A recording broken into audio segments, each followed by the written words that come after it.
Rakesh Rootsman Rak, and this practicing transition video is all about how to make a vision, mission and aim collectively, collaboratively with a group of people for your projects. So projects work well and they move really well together when they have a common vision. Without a common vision, if we assume that everyone is in the project for exactly the same reasons, this is where tension comes in, because everyone has a different end goal of where they want to go to. And so when people start making proposals and decisions, everyone wants to get to where they want to go to, and that's not necessarily the same place. So in Sociocracy, what we do is we create a common vision, mission and aim, and so then every single decision we make it based against, does this decision, does this proposal help us to get to that one common end goal? So the vision is really important, and in this video I'm going to give you some simple steps how to make a vision, mission and aim.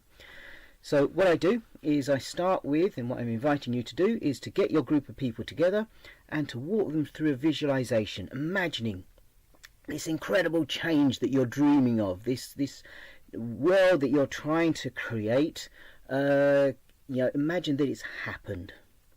You're already there, and through the visualization really work out how it is that you can really get people to feel like, yeah, we are actually here, we've achieved all of this, and get them to start thinking about all the things that they had to do to get to this amazing stage. Once you finish that, the next step is to get everyone to write things down. Well, what actually happened? What was this image like? What was the future like that you went to? And what were the things that you needed to do to actually get there?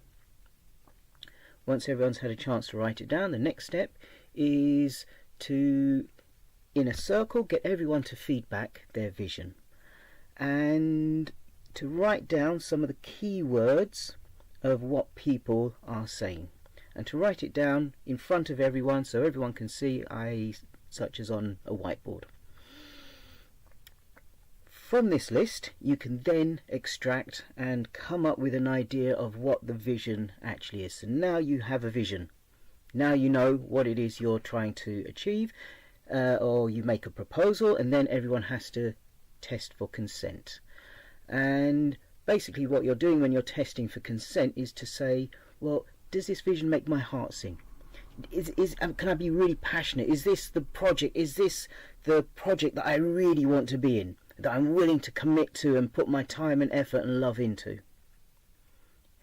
Or at the very least, does it meet some of my basic needs? Is it good enough for now? Is it safe enough to try? Can I live with it? And if you consent to it, if everyone consent to it, then celebrate, because we made a decision. The next step is to make a mission. So what you can do is you can take many of the components that came from the visioning process, i.e. the steps that you took to get to this amazing, beautiful end goal. And what I do is what I'm inviting you to do is step by step invite everyone to feedback one thing at a time. And we do it one thing at a time rather than getting everyone to list all of their things, so that everyone gets a chance to speak. And if someone's already said the thing that you've said, there's no need to say it again, because it's already there. And again, we write these down and we go around maybe several times in a circle until everyone has expressed themselves, at which point we can then take these bullet points and turn them, reorganize them in such a way that they make sense, they're in some kind of an order, and we end up with a nice series of bullet points. And this is our mission. This is how we're going to go about making the vision happen. And once we've got this vision statement, these series of vision statements written, then we can again test for consent. And what we're looking at here is, again, do these events, do these missions, does this way of working really inspire me? Does it excite me? Does it help us to get to where we want to go to? And if so, great. Or at the very least, can I live with it? And if everyone consents, again, celebrate. The third step is now to look at aims, and this is where my version of Sociocracy differs quite a lot to others. rather than try and create a series of aims right the way for a year or 2 or 3 years, or right even through to the end of your project, what I do is I just look at what's the first steps that we can make. What are the first few things that we can do that's actually going to make a difference, that actually gets us on the road to actually achieving it. So let's not overthink this. And what I do is I just check, are the steps that we're thinking of doing, are they smart? Or, and many people are familiar with SMART objectives. I like to be smarter. And what that means is it simple? Is it measurable? Is it achievable? Is it relevant? Is it time bound? And then the 2 extra bits that I've added to this is it ethical? Does it meet our ethics? And even more beautifully, is it rewarding? Do we get a lot from achieving this?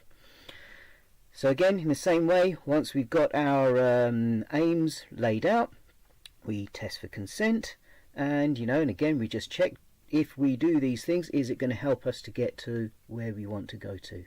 And if so, hey, celebrate, you've got a vision, mission and aim. Now what you can do is you can refine some of these steps and change the process, but what I would advise you to do is to stick to this process until you've got lots of experience, and then you can see which are the parts that can be fine-tuned. The next step that I normally then take after this is I create a culture, like a project culture. So how is it that we nurture a really creative, positive, supporting culture that really helps everyone to really feel like they're part of the family? But maybe that's the next step. So I hope you enjoyed that. I hope that's useful, and yeah, let me know if you put it into practice. I'd really love to hear your experience, and hey, just enjoy. Take care.